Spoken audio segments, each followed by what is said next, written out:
El espacio, la frontera final. Este es el podcast de la comunidad Amigos Trek Chile. Su continua misión, explorar y buscar nuevos amigos y nuevos fans, viajando con valor a donde ningún Trekkie ha ido antes.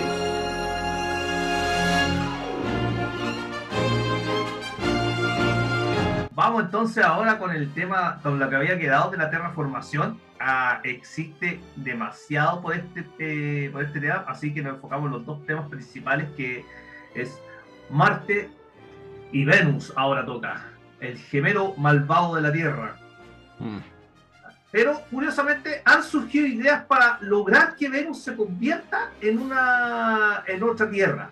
Pero si tuviera que apostar mi dinero, yo apostaría a Marte completamente. A pesar de que Venus tiene otras características que Marte no. Y aquí las vamos a comentar. Y con esto, digamos, vamos a mencionar que la tecnología de terraformación, o sea, la supuesta tecnología que hay que hacer para terraformar un planeta, es distinto dependiendo del cuerpo celeste que se quiera terraformar. Así que uno podría decir a este punto, hey, ¿se puede terraformar la Luna? Bueno, si nos ponemos a soñar y, digamos, está la idea, no voy a decir que está la tecnología, pero sí está la teoría por la que se podría construir esta tecnología para terraformar a nuestra Luna. El asunto es que como siempre, hay varios desafíos que hay que enfrentar, y uno de ellos es que la gravedad de la Luna es muy débil, por lo tanto sujetar una atmósfera ya sería un problema. Y lo otro sería la falta de campo electromagnético que le volaría la atmósfera, salvo que tenga otra forma de protección, como la que conversamos en el podcast pasado en Marte, que se trata de colocar esta estación que genera una sombrilla o rodear el cuerpo celeste con unos anillos de cable superconductores que permitan crear un campo magnético artificial. Bueno, vamos para allá, y entre medio le voy a pedir ahí a Oscar que nos cuente un poco sobre un proceso con el cual se pretende solucionar un problema, ver un problema grande, que es con respecto a la temperatura. Oscar, ahí te voy a comentar de qué se trata. Yo creo vamos a ponernos como Trump, que dice que el cambio climático no existe. Sí, bueno, ahí hay un fiel reflejo de lo que pasa cuando un cambio climático queda a lo loco. Y también Marte tiene menos pega que Venus. Marte es todo lo contrario de Venus. Marte tiene una atmósfera súper delgada y es heladísimo. Venus tiene una atmósfera súper gruesa y es, pero el infierno mismo. Sé que hay planetas que tienen más temperatura que esta, pero digamos, comparando con la Tierra, Venus parece un planeta hermoso, brillante en el cielo. Sin embargo, no es así. O sea, es brillante, sí, pero no es hermoso. Es bonito de lejos. Es bonito de lejos. Bueno, recordemos un poco lo que es la terraformación que habíamos comentado el podcast pasado, que se trata de cambiar el ambiente de un cuerpo celeste para que sea similar a la Tierra, y este concepto no es nuevo, sino que data de 1942. Carl Sagan lo propone ya seriamente, pero primero, y curiosamente, haciendo el enlace a este podcast, es hablando de la terraformación de Venus. Pero claro, en ese momento Carl Sagan no tenía idea cómo era Venus en realidad, la superficie. Así que la idea de sembrar algas para terraformar Venus hasta ahí nomás quedó. Pero otra surgió. Y recordemos, para hablar de las condiciones, que estén las condiciones de vida de la Tierra en otro planeta, se tendrían que ver estas condiciones. Agua líquida, temperatura apropiada, que esté en la zona de recitos de oro. Bueno, Marte se aleja de la zona de recitos de oro, Venus también se aleja, pero para el otro lado, se acerca a la estrella. Entonces hay que establecer condiciones para que, aún así, estando fuera de esta zona, Goldilocks Zone, el planeta pueda sostener la vida. Atmósfera respirable, que sea adecuada también, con la presión adecuada, que ojalá tenga un ciclo día y noche, que tenga una rotación, y aquí Venus está con un gran punto en contra. Gravedad tolerable. Bueno, Venus tiene una gravedad que es muy similar a la de la Tierra, porque son planetas de tamaño casi idéntico. En cuanto digamos, si solamente lo vemos por la masa, sería muy similar. Presencia de campo magnético, Venus también lo tiene. Y vaya que lo tiene también, es comparable con el de la Tierra. Órbita estable, sí. Y bueno, estos eran los dos que había puesto yo el podcast pasado, que el planeta tiene que tener una órbita estable alrededor de su estrella y que el sistema estelar tenga su tiempo de estabilidad, o sea, que ya se hayan formado todos los cuerpos planetarios y no estén dando vuelta algún pedazo de roca ahí que lo ponga en peligro. Entonces, bueno, recordando un poco lo que era la zona de Recitos de Oro, o Goldilocks Zone, que algunos lo podía conocer. Resulta que esta zona es donde se mantiene el agua líquida. El agua líquida y bueno, también sólida y gaseosa. Digamos, el agua tendría que estar en esas condiciones. Más lejos el agua se congela, más cerca y el agua se evapora, por lo tanto no tendríamos presencia de agua líquida y eso sería, hasta ahí no han llegado las formas de vida tal como la conocemos. Hay que hacer el énfasis en eso. Tal como la conocemos, ya la vida no sería posible fuera de esta zona en verde que está acá. Que acá aparece, ¿por qué hay 3? Bueno, porque se grafica cómo sería esto con una estrella muy caliente, muy grande, cómo sería con una estrella como nuestro Sol y cómo sería esa zona con una estrella más fría. Cada vez esa zona se acerca más dependiendo de la temperatura de la estrella. Aquí está Venus en su máximo esplendor. Hay muchas fotografías desde el espacio de Venus, lo pueden mostrar de distintas formas, algunas que aparece más rojito, bueno, que esa es la lectura infrarroja que hay, y obviamente esa lectura infrarroja cuenta de un planeta que es extremadamente caliente. Así es. Es un planeta con una atmósfera, con una presión atmosférica que es aplastante, o sea, 90 atmósferas de presión. Una atmósfera sumamente densa, aparte. Densa, claro, densa. Que, bueno, para aquellos que sueñan con la terraformación de Venus, puede haber un punto a favor ahí, que es facilitar la flotabilidad de ciertas naves que se mantendrían en la atmósfera. Bueno, eso pensando en una colonización temprana de Venus. De hecho, prácticamente el proceso de terraformación es inverso al proceso de terraformación de Marte, por decirlo en pocas palabras. O sea, es todo lo contrario. Es todo lo contrario aquí. O sea, en Marte hay que calentarlo, Venus hay que enfriarlo. Hay que enfriarlo y el proceso, digamos, acá, en primer lugar, es eliminar, por decirlo, hay que partir, digamos, para enfriar, aquí hay que eliminar el proceso de efecto invernadero en primer lugar de su atmósfera, digamos. Oscar, no te vas adelante, que ya llego a eso. Y ahí quiero que nos hable un poco cómo sería eso. En todo caso, lo primero que hay que hacer es soportar la atmósfera, porque como que te deshacían esa atmósfera. A ver, momento, porque una de esas es la temperatura la que juega en contra, pero aquí les voy a contar un poco por qué ocurre eso y ahí Oscar después nos va a contar algo que podría ayudar a hacer que Venus tenga una temperatura más baja. Bueno, primero, hay 2 sondas que han logrado llegar a la superficie de Venus. Sí, uno se pregunta, pero si Venus es un infierno, ¿han llegado máquinas ahí? Sí, han llegado máquinas y se han mantenido durante un par de horas, antes que la presión de Venus y la temperatura las hagan trizas, así. Pero lo que se quería era que estas sondas alcanzaran a mandarle información de la superficie, que es lo que estamos viendo en esta fotografía.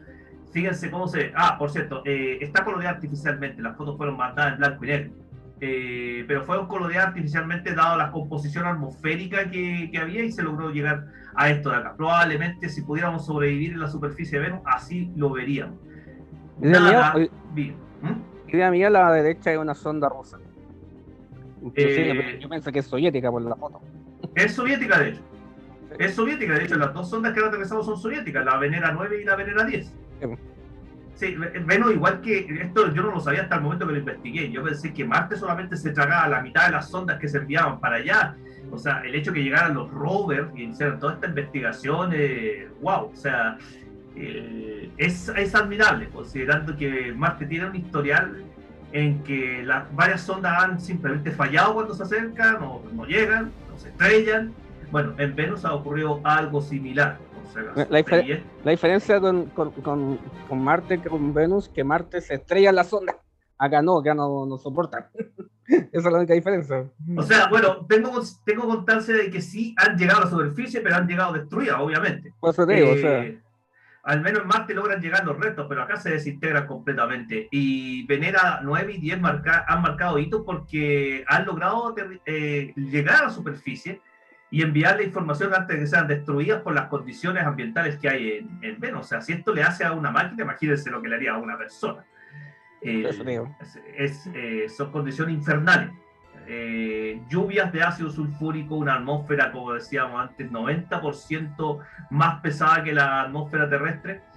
Y uno pensará, ¿pero qué tanto es eso? Bueno, se los voy a colocar con este ejemplo. A nivel del mar, nosotros tenemos una atmósfera de presión. Creo que eso es conocimiento de cada alumno de colegio. Perfecto. ¿Qué serían 2 atmósferas de presión? Para ver qué tan terrible sería.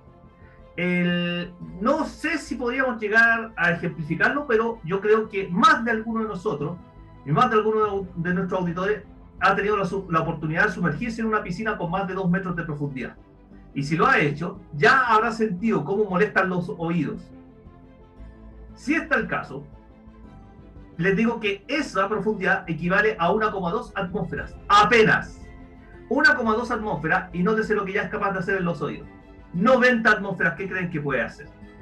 Tengo entendido que cuando hay deportistas que han hecho buceo sin escafandra metálica ni ningún equipo, sino que se sumergen hasta lo que el cuerpo les da, a digamos unos 20 metros, que eso serían ya 2 atmósferas, o sea, 3 en total se considera por la atmosférica, la caja torácica se aplasta completamente. O sea, hay que, de hecho, uno no puede almacenar aire, porque la presión juega en contra. Por lo tanto, lo que tienen que hacer estos buceadores es un juego, básicamente, de vaciar la caja torácica quedándose con el aire residual. Y ese aire residual es el que les permite llegar hasta ahí, esa profundidad, y después devolverse. 20 metros, y ya está haciendo estrago en el cuerpo. De hecho, 2 metros apenas ya comienzan a doler los oídos. Imagínense lo que pasaría a 90 atmósferas. O sea, es terrible. Sería una cosa, bueno, hay que ver lo que le pasó a las sondas que se terminaron desechas, pero alcanzaron a mandar la información vital que necesitaban los investigadores acá para... Esta información que alcanzaron a mandar es oro para los científicos. Y nos da cuenta de lo que puede pasar en un planeta cuando el efecto invernadero se desfoca completamente. Algunos dicen que Venus es el futuro de la Tierra si es que no alcanzamos a cambiar los efectos del cambio climático. Para aquellos que todavía siguen negando el efecto del cambio climático, simplemente dense cuenta de lo que está pasando ahora en el mundo. Sequía, inundaciones, o sea, es una transformación completa. ¿Y qué es lo que pasaría si este efecto se desboca? Miremos a Venus. Ahí están los efectos. Porque eso es lo que ocurre. Se supone que Venus en algún pasado fue habitable, así como la Tierra, pero estaba tan cerca del Sol que de alguna forma el efecto invernadero que se gatilló ahí fue galopante. O sea, una cosa fue sinérgica, fue una retroalimentación positiva y el planeta se calentó hasta decir basta. Y acá tengo que la temperatura superficial está más o menos 482 grados Celsius, casi 500. Si piensan que eso, ¿qué tan caliente es esto? El agua hierve a 100 grados Celsius. Así que piensen esta temperatura que es casi 500 grados Celsius. O sea, a los 500 grados se derrite el aluminio. El plomo, aluminio y todo tipo de metal aquí lo resentiría bastante, por muy resistente al calor que sea. Piensen que la mayoría de los metales se derrite, Oscar, corrígeme si me equivoco, pero la mayoría de los metales se está volviendo al estado líquido a los 1000 y tantos grados, pasados los 1200, dependiendo del metal en todo caso.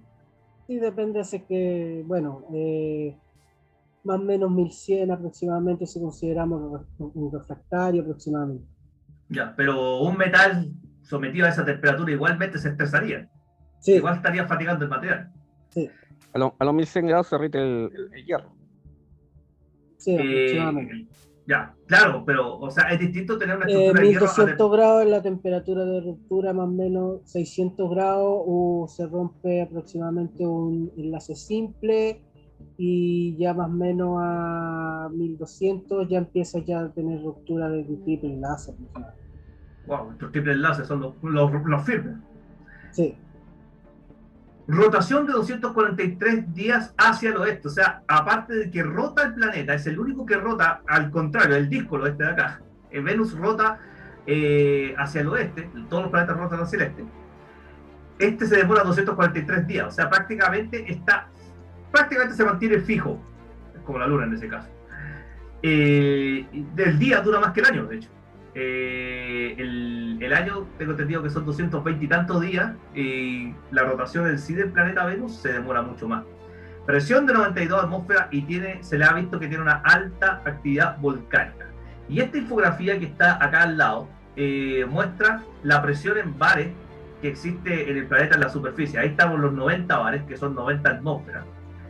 10 cuando ya nos llegamos a los 65 kilómetros de altura, pero fíjense, aquí cuando ya estamos, bueno, aquí dice de 0 a 65 kilómetros, esa sería la troposfera, cuando ya estamos llegando a la mesósfera, casi acá, a esta altura, fíjense, un poquito antes de la mesósfera, entre los 65 y 100 kilómetros, ya tenemos una atmósfera, o sea, ya tendríamos el equivalente a la Tierra, sin considerar que las nubes que son altamente tóxicas y con unos vientos que superan los 200 kilómetros por hora, o sea, wow. Ciertamente sería... Tú dijiste una clave del asunto del ácido sulfúrico en el ambiente. Ácido sulfúrico, alta actividad volcánica. ¿Mm? Eso produce alto ácido sulfúrico en el ambiente. Bueno, de hecho, contribuye. Sí. Ahora, la atmósfera es tan densa, como nos decía Oscar, que de hecho los instrumentos tienen dificultades para penetrar acá. Se requiere una lectura con radares bien especiales para poder ver lo que, entre comillas, ver lo que Venus tiene en la superficie. Se ha logrado hacer en todo caso. Y aquí se muestra en esta curva azul cómo cambia la temperatura con respecto a la altura. Nótese que acá en la superficie obviamente está, pero caliente hasta, es decir, basta casi los 500 grados, pero rápidamente cuando nos elevamos de altura, la temperatura comienza a disminuir hasta, fíjense, casi llegamos a los 0 grados cuando estamos ahí a 61 kilómetros de altura. O sea, la alta temperatura está muy en la superficie, muy cerca acá. Pero esto ya hace que la colonización, así como en Marte, en Venus sea imposible. En Marte, según lo que comentábamos el podcast pasado, las naves pueden aterrizar, las personas que lleguen ahí pueden excavar, colocarse en cavernas subterráneas y ahí empezar una colonización. Y entendiendo colonización, ¿de qué se trata? Porque uno habla de colonización, llegué a otro lugar. Colonización es que, de hecho, hay personas que se llegan a sentar en ese lugar y utilizan los recursos para poder mantenerse. En Marte se puede hacer, en la Tierra se hace, pero en Venus no estamos llegando a la superficie. Así que cuando hablo de colonización, eso es entre comillas, por si acaso. Porque aquí les voy a mencionar cómo se pretende mandar gente a Venus y que se mantenga ahí durante bastante, digamos, un tiempo más largo. Pero no están colonizando en sí. Y hay textos y páginas de internet que muestran que esta es la idea que se tiene para colonizar Venus. Perdón, no estás colonizando. Estás tratando de vivir ahí en ciertas condiciones, pero ni siquiera tocando el suelo. Y es que bajo estas condiciones, ni hablar de tocarlo. Bueno, esto es lo que pasa en Venus. Este es la causa del efecto invernadero galopante.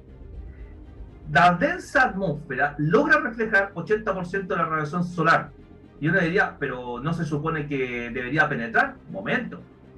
El 80% de la radiación solar se refleja, pero no olvidemos que Venus está más cerca del Sol que la Tierra, ¿okay? Así que va a recibir más energía solar. 10% va a ser absorbido por la atmósfera y el resto llega a la superficie. Con eso uno diría, pero si llega a un ratón 10%, entonces Venus debería ser frío. Sí, uno podría decirlo hasta que se da cuenta que esa radiación infrarroja que refleja el suelo, en la misma atmósfera, las mismas nubes, no dejan que se escape. Solo una fracción muy pequeña de esta radiación infrarroja se escapa al espacio. La radiación infrarroja es la que calienta. Entonces, esta se queda rebotando ahí en la superficie, en la troposfera. Y eso hace el efecto de un horno refractario. Gracias. Como estos ladrillos que están ahí, que reflejan el calor y hacen que el horno se caliente más. Bueno, por eso entonces basta que este poco de calor entre para que la radiación infrarroja se refleje acá y cocine a Venus a fuego lento. No sé si tan lento en realidad. El mismo efecto que, por ejemplo, para los amigos que se den cuenta, es cuando tú estás en pleno verano con 35 grados de calor y andas con ropa negra. Exactamente. Te entra el calor, pero el calor no te sale. O sea, a ver, una aclaración ahí. Tengo entendido que la ropa negra sí, de hecho, atrae la luz.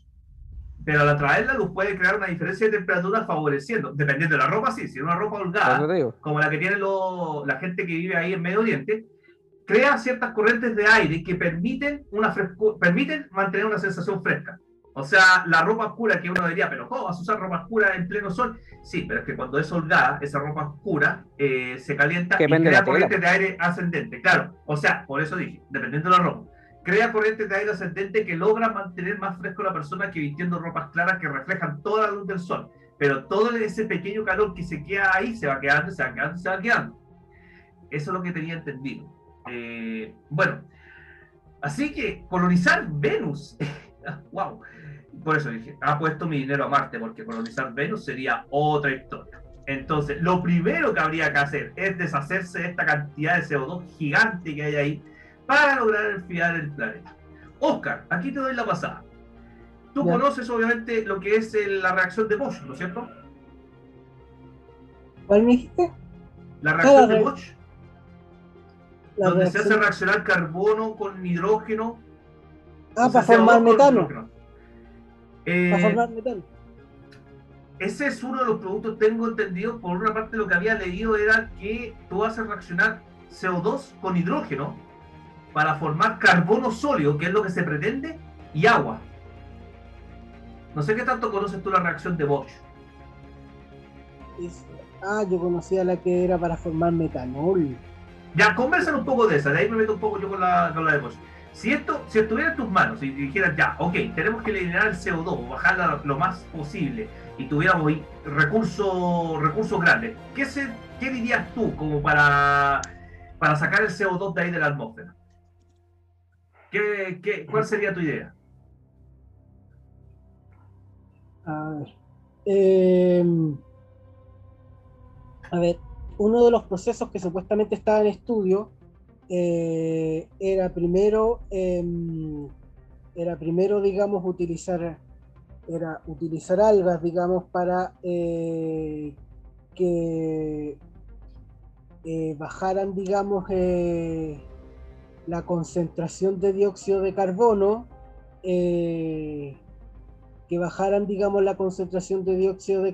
digamos, y liberaran oxígeno. Ese era uno de los estudios que supuestamente estaba, digamos, fechado en el año 99. Para la terraformación supuestamente de algas, era microalgas y bacterias, digamos, que eran resistentes a altas temperaturas y digamos, entre comillas, a altas temperaturas. De alguna forma deberían mantenerse ahí flotando. Claro, o digamos, no flotando, digamos, dada la alta, digamos, la densidad de la atmósfera, deberían, digamos, todo lo contrario, bajar, digamos, llegar a nivel de suelo y efectivamente, digamos, alimentarse de lo que es, digamos, los componentes que generan el efecto invernadero, que son el metano y el dióxido de carbono, y bajar, digamos, la densidad de la atmósfera. Eso en una primera etapa, y en otra etapa, digamos, estaban digamos, viendo, digamos, la posibilidad de bajar, digamos, lo que es la refracción, el reflejo, digamos, de la luz solar. Y era la otra etapa, digamos, que estaba... Esa era una de las que también que tenían vista, así como para hacerle una sombrilla a Venus para evitar que más calor siga calentando el planeta. Claro, entonces esa era una de las etapas, digamos, bajar, digamos, el efecto invernadero, y otro, digamos, sumarlo a esa sombrilla y por otro lado, digamos, mitigar, digamos, ese efecto por medio de organismos biológicos.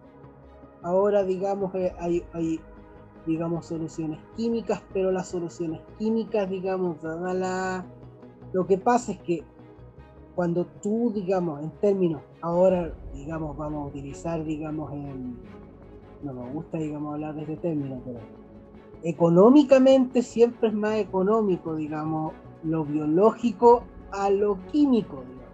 O sea, por eso, digamos, siempre es más económico los organismos modificados biológicamente a un reactor o a un equipo, digamos, propiamente tal, porque los organismos tienen capacidad autorreplicante y tú simplemente llegas, los cultivas, los pones, digamos, en el ambiente propicio y ellos, digamos, comienzan a replicarse y hacer su trabajo. Eso básicamente, por eso, digamos, van por esa vertiente, digamos. Claro, los organismos biológicos tienen esa ventaja. Si pudiéramos pensar en algún organismo, no podemos pensar en uno propiamente del planeta acá de la Tierra, porque es que están pensando en están, digamos, como dije en ese estudio del año 99, están pensando en una cierta variedad, digamos, que es resistente a altas concentraciones UV, considerando que una vez que baje la concentración o sea, la densidad atmosférica en Venus, van a llegar a alta concentración de radiación UV, tienen que tener, digamos, un organismo que resista alta concentración de radiación UV, por lo tanto es un organismo propiamente tal a que nombre científico, es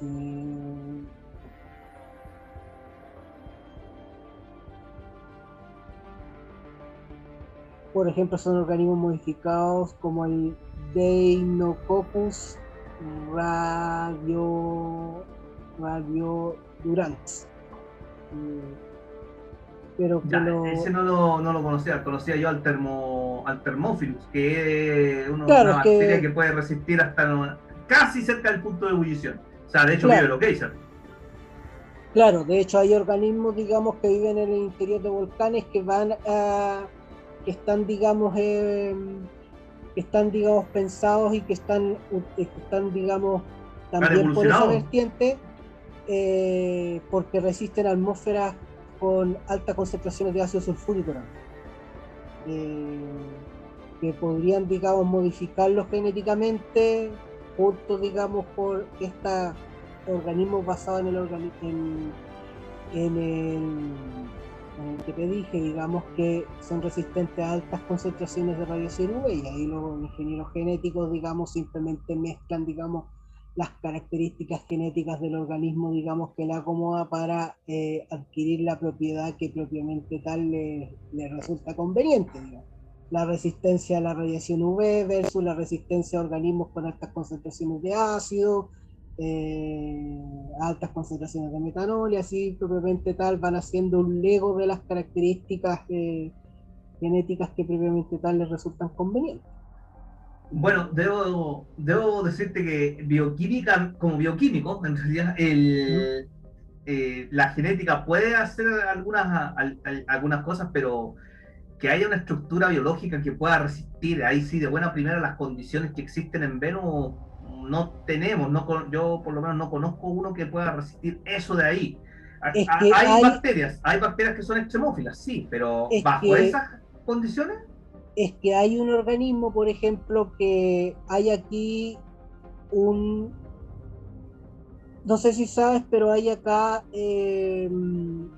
hay una zona, digamos, que es, ¿cómo se llama esta parte? Que queda, digamos, que es, digamos, la zona, digamos, que está clasificada como la zona de mayor profundidad que queda, digamos, que queda, si no me equivoco, en... ¿Abismo Laurentiano te refieres? ¿Cómo? ¿El abismo Laurentiano? Es que mencionaste mayor profundidad.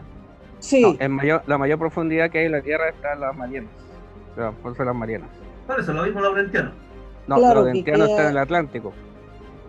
Ya, y la Mariana está en el Pacífico. No, es una zona en superficie donde hay alta concentraciones de salina y hay alto donde van a cosechar sal y al mismo tiempo van a... espérate, mayor profundidad, eso sería la salmuera. Van a cosechar sal al mismo tiempo y al mismo tiempo es una zona donde hay alta cantidad de geyser volcánico, que está ubicado, digamos, en una zona, digamos, de... Bueno, aquí podía hacerse donde están los geysers del Tatio. El Tatio tiene harta... Bueno, pero la gracia es que es una zona que está ubicada en el interior en una zona que está ubicada, digamos, relativamente a profundidad, digamos, bajo el nivel del mar, ya que se da, digamos, pero que no está, digamos, cubierto por el océano, sino que está justo, digamos, en el interior y ahí hay altas concentraciones de ácido y todo, y se han encontrado bacterias en esa zona. El mar muerto, sea el Mar Muerto, porque el Mar Muerto es la parte más baja de la Tierra que está bajo la altura del mar. Es pues cerca del Mar Muerto, de hecho. El Mar Muerto. Vaya, no se había ocurrido. ¿Y quién mató al Mar Muerto? ¿Ah? ¿Y quién lo mató? Ah, qué chistoso. Mar Muerto es un lago que tiene alta sí lo sé. Pero es cerca del Mar Muerto y ahí justo está bajo el nivel del mar y ahí, digamos, hay bacterias, digamos, que están bajo condiciones extremófilas que resisten altas concentraciones de ácido y todo esto, y que esas se pueden modificar, digamos, genéticamente para cumplir, digamos, estas condiciones. Bueno, acá hacen más. Acá los geysers del Tatio han encontrado también bacterias en los geysers. También. Sí, pero como dije, los geysers están como... Espérate, Francisco. Los geysers, te repito, están como cercanos a los 100 grados. Estamos hablando de 500. Bueno, pero ciertamente que hay, así como lo dijo Oscar, existen organismos que pueden resistir estas condiciones en Venus. Tal vez tengamos algo bastante cercano acá. Y ahí sí que la ingeniería genética nos puede ayudar. Hay un punto que no se ha tomado en consideración de la terraformación de Venus. Puede que se cambie la atmósfera, puede que se cambie, se mejore un poco la situación del aire y todo, pero el asunto es la poca rotación. Momento. Es que ese es otro punto aparte. Ese es otro punto. Es la poca rotación, que el sol esté directamente acá. Y vamos a llegar a ese punto. Íbamos a llegar, pero... ¿Puedo meterme un poco antes de? Porque ustedes mencionaron los geysers del Tatio. Y bueno, lo que ustedes no saben, yo soy guía turístico en San Pedro de Atacama. Sí, es una de mis tantas facetas ser guía turístico. Está bien, te creo hoy día. Soldado de Alarco también. ¿Ah? ¿Qué pasa? Soldado de Alarco también. Desde mi familia es la empresa, así que no puede hacer nada. Ya, pero ¿qué le quieres contar? Bueno, la cosa es que en los geysers del Tatio y en los ojos del Salar y en varias otras partes, lo que mencionan ustedes, han encontrado organismos y muchas bacterias que son incluso que datan de miles de millones de años, donde la cantidad de partículas que tienen y todo es increíble. Incluso siempre se me olvida este nombre. En uno de los tours típicos, siempre nosotros en las aguas donde uno puede flotar, como se dice, uno puede ahí, ponte tú, ver la salinidad de estas y cómo la gente o los turistas, bien dicho, tienen la posibilidad de moverse por las bacterias y la sal que hay, porque no es solamente la sal, sino que también influye en todas las bacterias que hay, que es una cosa que los turistas no saben siempre. Eso era mi aporte.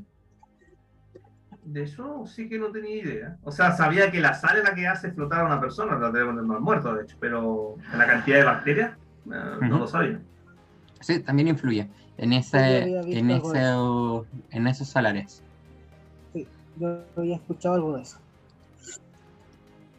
Ok, tenemos organismos, tenemos procesos químicos también, te lo mencionaba Oscar, la reacción de Bosch, que lo que se hace es tomar el CO2, hacerlo reaccionar con hidrógeno a altas temperaturas, algo que tiene Venus de sobra, y el resultado sería carbono sólido y agua. Ahora, de nuevo, aquí está la desventaja del proceso químico, es que requiere reactivos. ¿De dónde vamos a sacar hidrógeno? Lo suficiente como para poder inyectárselo a Venus y que se gatille este proceso que es la reacción de Bosch. Es una dificultad no menor, es bastante grande. Por lo tanto, lo que dice Oscar tiene razón. O sea, colocar los organismos biológicos acá que puedan ser extremófilos a este punto, tienen la capacidad de autorreplicarse. Entonces, solamente llevamos unos pocos, los hacemos llegar y los organismos hacen el resto. Por supuesto, no va a ser un proceso de la noche a la mañana. Esto se va a demorar tanto o más que en Marte. Claro. Pero pensando de esa forma, claro, o sea, estaríamos dando el primer paso inicial para hacer que Venus se enfríe y podamos pensar en tener gente habitando ahí. Si es que no hay vida allá. Recuerden que ya hubo noticias de que probablemente podía haber vida en ese lugar y eso cambiaría un poco la idea de ir a terraformar un planeta. Por ahora estamos pensando que Venus no alberga vida, al menos no como la conocemos. No Lo me mismo acuerdo en qué Marte. planeta hace poco habían demostrado que sí había vida. Creo que fue en Marte, pero de manera subterránea. No, ¿No fue? No. nunca se ha podido demostrar que hay vida, pero sí que estén las condiciones para albergar una posible forma de vida como la que está acá en la Tierra. Que, Ah. por cierto, no estamos hablando de hombrecitos verdes, estamos hablando de bacterias. Mm. Y claro, y cuando pensamos en bacterias, estamos pensando en todo tipo de ambiente. Las bacterias nos han mostrado acá solamente en el planeta que podemos encontrar bacterias desde los ambientes más inocuos hasta los ambientes O más por la extremos. concentración de fosfina. Claro, Mira. la concentración de fosfina que se supone, perdón, déjame terminar con esto, que encontraba una cantidad, y aquí está involucrado Chile, porque el telescopio ALMA fue el que detectó, fue donde se detectó esta cantidad bastante grande de fosfina, y entonces toda la comunidad científica mirando, ¿y qué hace toda esa cantidad ahí? Que se supone debiera venir por metabolismo digamos, creo que igual implica vida. Entonces, aquí, ojo, con esta noticia, decía, aún así se reconoce que la presencia del gas no significa vida, aunque era un indicio, así como estas variaciones de metano que hay en Marte que podrían, oye, ¿y esto por qué está variando? Y Si de hecho la asumimos que hay fosfina la bacterias, producen las bacterias termófilas, mira. ya, claro, entonces daría más pie todavía para pensar, oh, ahí hay algo. Hasta que no era tal cosa. Perdón Mira, por la ilusión, pero conociendo decía... al humano, Espera un poquito. conociendo al humano, Francisco, espera un poquito. Déjame terminar la idea. Espera. Sí. No sé, ahora tengo que decir, déjame terminar la idea. Se supone que esto era una luz de esperanza, aunque estaba diciendo los astrólogos, a ver, vámonos con calma, veamos qué está pasando acá. Y miren esto, datos erróneos. Acuérdense que una vez en el LHC también se detectaron partículas que parecían ir más rápido que la luz, lo cual hubiera obligado a reescribir los libros de física, pero después nos dimos cuenta que era, bueno, se dieron cuenta ellos, que era un error de instrumentos. Y acá pasó exactamente lo mismo. Sí, bajo estos hallazgos que parecen reescribir la historia, hay que ser precavido y hay que asegurarse que tal cosa sea así. Y si no, también comunicarlo, que eso es lo que se hace en ciencia. Se pueden dar algunos datos, se pueden dar noticias, y obviamente la prensa tiende a colocar, a magnificar estas cosas, incluso trastocarlas, pero acá se determinó, fue un error de medición. El instrumento de medición estaba mal calibrado y se midió una cantidad de fosfina que era mucho mayor que la que realmente era. Hay fosfina, sí, pero no en las cantidades como para decir que ahí hay algo que puede merecer llamarse vida. Y los datos están todos publicados. Aún así, siempre está la esperanza. Siempre está quizás la esperanza de que ahí tengamos un organismo, igual que en Marte, que no hayamos sido capaces de ver. Y que en algún momento cuando lleguemos allá, a Marte, yo tengo la esperanza que en Marte cuando alguna expedición humana llegue ahí, llegue a examinar el planeta, se establezca una colonia, de repente salgan, oigan, la vida no es exclusiva de la Tierra, tenemos vida también en otros planetas. Eso sí que va a ser el descubrimiento. Te confirmo, la reacción de Bosch efectivamente es la reacción para producir amoníaco. Amoníaco, ya, ahí estaba mal, Sí. Amoníaco. Sí. Es Ya, entonces, el proceso Haber o proceso Haber-Bosch. Es un proceso de nitrógeno e hidrógeno para producir amoníaco. Tenía mal el nombre entonces, porque yo estaba buscando otro. CO2 más hidrógeno igual Sí. carbono y agua. No, entonces tengo Es mal el nitrógeno e hidrógeno para producir amoníaco. nombre. Ya, entonces Lo la que reacción es pasa es que en otra. presencia de carbono, esa reacción en presencia de CO2 te produce carbono elemental. o sea, No estaba tan mal entonces. Yo pensé que Claro, con o eso- sea, en presencia de CO2, el amoníaco te produce, digamos, carbono elemental. Ya, perfecto, no estaba tan Sí, mal. sí. Yo pensé que había visto mal el nombre cuando me dijiste del amoníaco y ahí me recordé, claro, si había una reacción que era reacción nitrógeno e hidrógeno a alta temperatura y presión, que tiene Venus, Claro. para formar amoníaco. Pero acabas de darme el detalle, entonces el nombre lo vi bien. Bueno, Claro. esto con respecto a lo que es Diana, gracias por el aporte, Oscar. No hay problema. Y Francisco nos quería, ahí hace rato nos estaba queriendo comentar algo, pero no, Francisco, ahora sí. Sí, ya, es que el tema de las bacterias, conociéndonos al humano, probablemente sea algún virus medio zombie y lo terminemos activando y probando en nuestro bonito planeta Tierra. Así que, chicos, Tendría muchas cosas que decirte ahí con respecto al virus zombie, Francisco, pero eso lo podríamos comentar en otro podcast. Pero, spoiler, no Sí. es verdad. Pero esto depende de los zombies. Sí. No, No. yo creo que elegiría Fuera cómo matar a los coronavirus. zombies, no te preocupes. No, mira, a ver, creo que alguien muy entusiasta de la ciencia ficción leyó algo de que los virus podían cambiar el ADN y ahí, los virus pueden cambiar el ADN, se los pueden convertir en zombies porque eso toda esta asunto. Ya vengo. Pero no, gente, las dejo tranquila, con lo que sé de biología, de Los química. virus son fragmentos de ADN, no cambian el ADN, son Tienen fragmentos. fragmentos de material genético envuelto en proteína y a veces una membrana. ¿Puede modificar el ADN? Sí, pero no al punto de volver zombie a la gente, sino que algo más grave, puede provocar cáncer, como el virus del papiloma. Hay que estar preparados siempre. Francisco, yo creo que hay que estar preparado para las cosas reales. Pero para un apocalipsis zombie, lamento decepcionar a aquellos que lo estén escuchando y que sueñan con que haya un apocalipsis zombie. Primero que todo me pregunto, ¿qué personas sueñan con eso, por favor? Estamos hablando del fin del mundo, del fin de nuestra sociedad. Mira, antes de... Pero apocalipsis zombie no. Descártelo. Antes de, y para aparte hacer el tema de los saludos, porque no lo hemos hecho, nosotros en el grupo del Triunvirato, que lo aprovecho de saludar, tenemos claro a quiénes son los que tenemos que salvar primero. Así que en Amigos Trek Chile también tenemos que saber a quiénes vamos a salvar primero, quiénes son los más importantes. Claramente Sergio y Marcelo, ya que son nuestros médicos. Así que ellos son los más importantes de rescatar. Así que siempre, chicos, tengan un plan de contingencia con los amigos, quién es más importante y quiénes van a ser la comida para zombies. Ejemplo, yo sé ocupar armas, entonces yo soy una parte igual esencial. No. Bueno, Francisco, No. sin duda ocuparemos tus talentos armamentistas en algún momento, pero no creo que sea para esta ocasión. Gente, ¿cómo se supone que podría llegar una nave a Marte para mantenerse ahí durante un tiempo largo? Porque una cosa han sido enviar las sondas que estén investigando desde órbita, la otra han sido las sondas veneras que han de hecho llegado a la superficie de Venus, pero se han terminado destruidas a toda hora. Bueno, tenemos que encontrar un punto medio. Si pretendemos llegar a Venus y empezar con su transformación climática para poder en algún futuro muy posterior llegar a colonizarlo, hay que pensar, digamos, ya cómo se realizaría esto. Y aquí hay una figura que nos mostraría cómo se plantearía eso.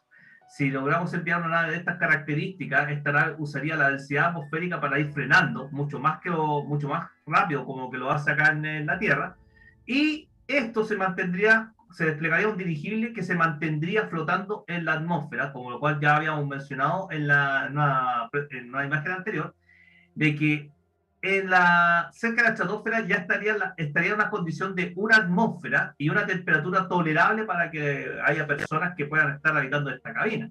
Ahora ustedes pensarán, claro, pero van a estar ahí encerrados como sardinas en lata.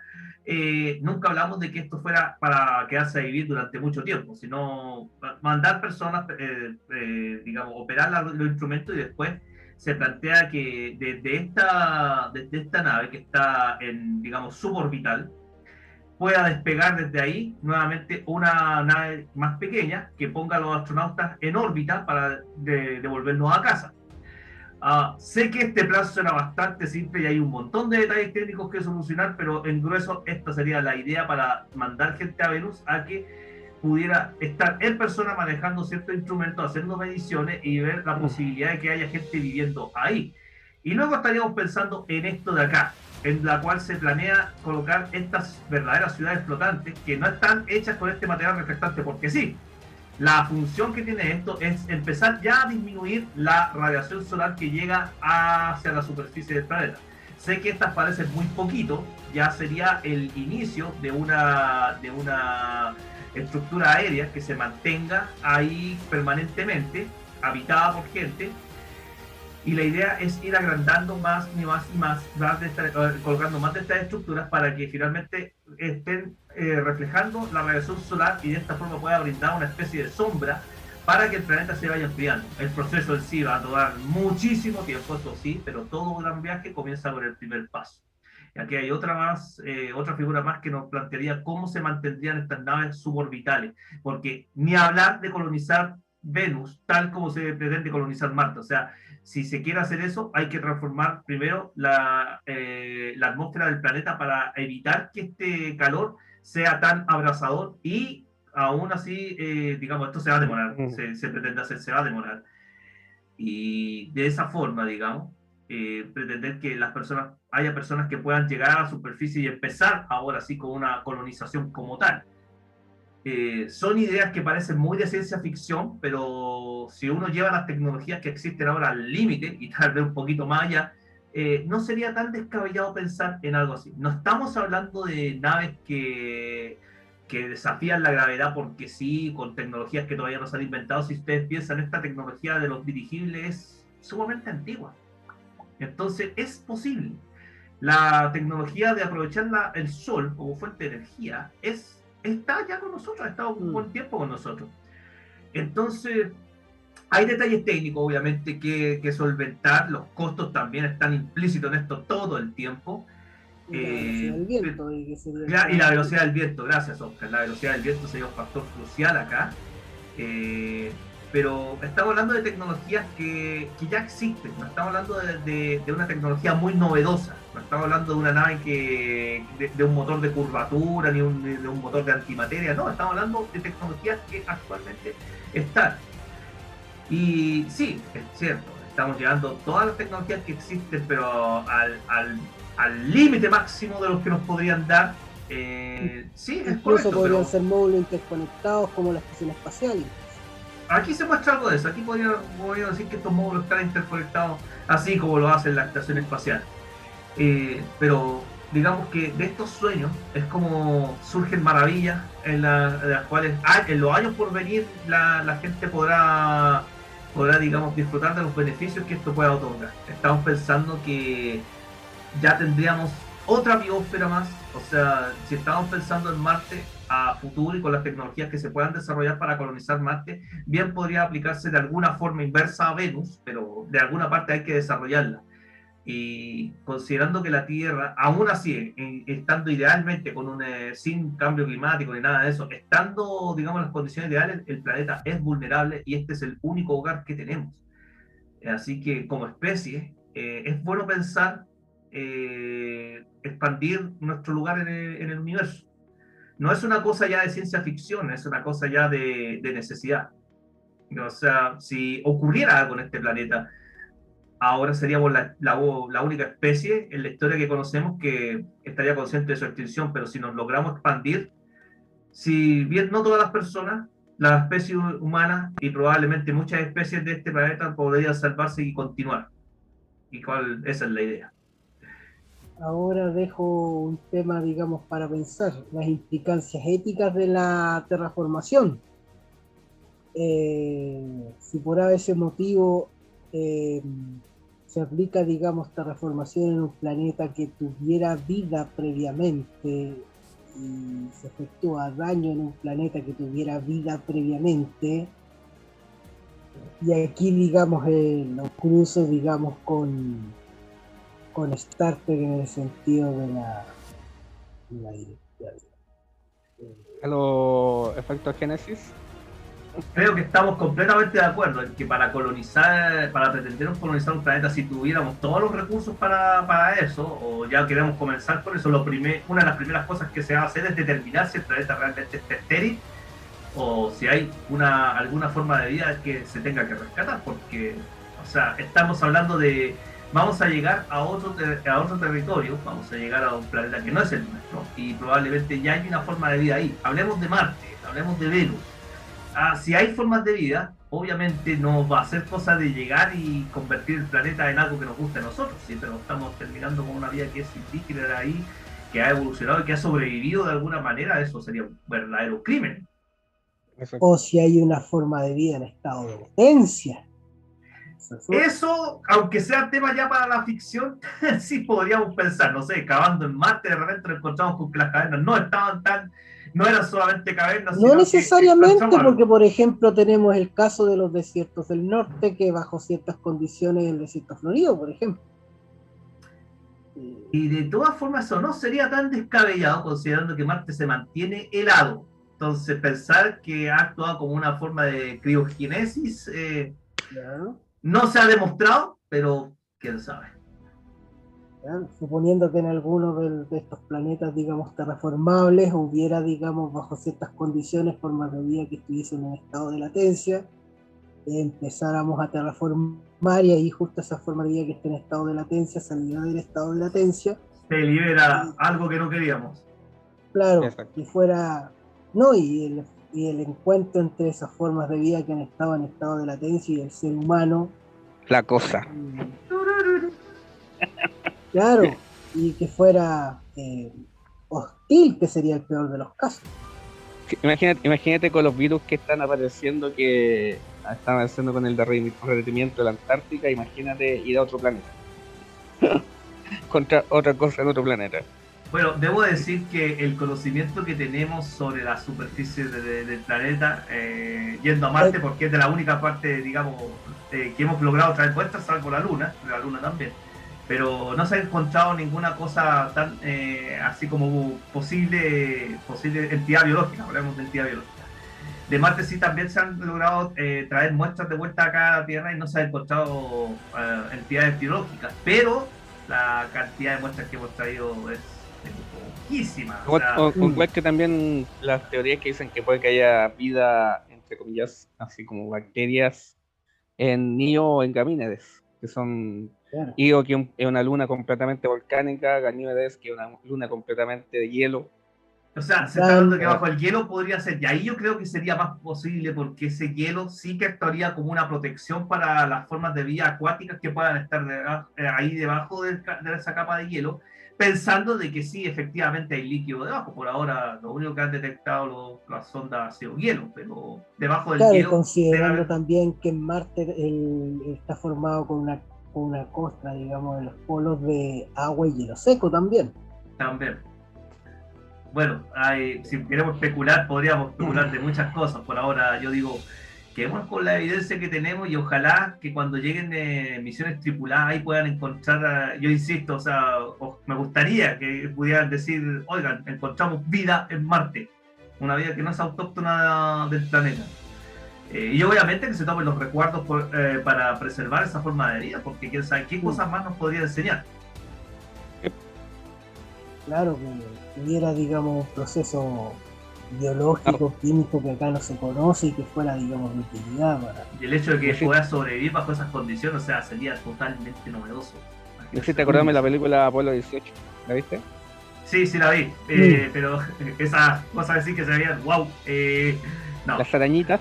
Las arañitas, sí, esas que se veían ahí. Que estaban en la sombra, los cráteres. Alerta de spoilers. Bueno, estamos de acuerdo que era una película de ciencia ficción terror, pero nunca se ha constatado algo de las pocas misiones que llegaron sí a la Luna.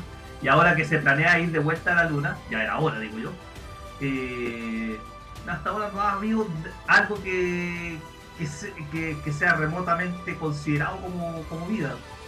Es que en sí el viaje a la Luna, si piensas bien fríamente, no era una meta científica, era una meta ganarle a los rusos, nada más.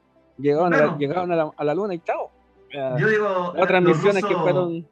Claro, o sea, Estados Unidos sí, efectivamente llegó a la Luna antes, pero piensa que la carrera espacial la fueron ganando los soviéticos hecho y derecho. Si piensas bien, el único triunfo en la carrera, el espacio que tuvo Estados Unidos fue la llegada a la Luna, nada más. Porque si no hubiese sido por el accidente que tuvieron los rusos en la cápsula que en llegar a la Luna, habían llegado ellos primero. Pero si te das cuenta que Estados Unidos está atrasado con Rusia 1 o 2 años. O sea, a ese nivel. Estaban recién entrenando a los pilotos en Estados Unidos para viajar al espacio y ya los rusos ya tenían alguien en el espacio. O sea, Bueno, piensa en todo caso que quizás los estadounidenses no fueron tan, o sea, no estaban tan atrasados, tal vez los dejaron irse adelante a propósito porque piensa, viajar al espacio en esos tiempos era la novedad. Entonces, ¿cómo reaccionaría el cuerpo humano? Los rusos estaban experimentando y lo poco y nada de inteligencia que lograban obtener los estadounidenses era como, ya, ok, con esto tenemos que tener cuidado. Sí, porque me acuerdo, por ejemplo, la primera caminata espacial. Yuri Gagarin. Sí, efectivamente salió, pero tuvo problemas. Problemas que su contraparte estadounidense no tuvo. Incluso usó una pistola de gas para poder maniobrar. Entonces ya aprendieron de los errores que habían, o de las posibles dificultades que habían conseguido los rusos. Yo creo que los rusos ahora van a aplicar lo mismo. Ahora que está más abierto el conocimiento que se ha adquirido a lo largo del tiempo, de nuevo se va a iniciar una verdadera carrera, esta vez a la Luna de nuevo, o ya hablando así, a Marte, en donde hasta las empresas privadas se van a meter, algo que hasta en los años de la Guerra Fría no se veía venir. Eso sí, yo pienso que la carrera que hacer ahora va a ser más científica que la anterior. Era la otra. Yo creo que va a ser más comercial. Sí, comercial, pero si hay empresas, va a ser comercial. Pero también más científicamente, porque la otra en sí era más quien la tenía más grande. Esa es la cuestión. Era pelear uno con otro, esa es la cuestión. Yo creo que va a ser más comercial y turística, por decirlo de una manera simple. Quien tenía el poder en el mundo, nada más. Y todos sabemos que la carrera espacial fue así, fue para eso. Y las otras misiones de Estados Unidos en la Luna fue para marcar presencia, nada más. Bueno, aparte de la historia, ya en el Apolo 15 ya la gente no le interesaba. Sí, sabemos eso. Bueno, y para la gente que se pregunta, pero ¿por qué no volvió más a la Luna? Que fue simplemente un fake. No, gente, la gente efectivamente hubo astronautas que llegaron a la Luna. Y la razón por la que no se siguiendo más, tal como dijo José, fue económica, así de simple. Durante una guerra, sea guerra fría, el dinero fluye. Pero cuando se acabó el conflicto ya no había más motivo, porque ya ganamos. ¿A qué le interesa? De hecho, tal como dice José, tristemente, todos podemos recordar que fue el primer ser humano en llegar a la Luna, pero no recordamos quién estuvo al último. ¿Quién fue el último? Y esos que estuvieron al último estuvieron más tiempo, estuvieron de hecho 3 días ahí en la superficie lunar, que Neil Armstrong y Buzz Aldrin, que estuvieron algunas horas. Conrad me parece que fue el último hombre. Iba con una. Se acuerda. Es que lo he visto en la historia y podría estar mal. Lo más chistoso que cuando yo estaba vivo cuando fue lucha. Ya había nacido. Claro, entonces bueno, eso quiere decir que está viejo. Claro. No lo reconozco. Eso nos dice ahí que podemos. El Gene Cernan, perdón, me había equivocado. El Gene Cernan, él fue uno de los últimos que estuvo en la Luna. El Apolo 17, el último. El Apolo 17, iban a ser 19, fueron 17. Bueno, gente, pudimos estar repasando algo de historia aquí y estábamos con la terraformación, pero con algo de suerte la carrera espacial se va a volver a retomar, y aunque un gente se pregunte, oiga, tenemos problemas acá en el planeta, solucionemos esto primero antes de largarnos de pensar en ir a la Luna o Marte.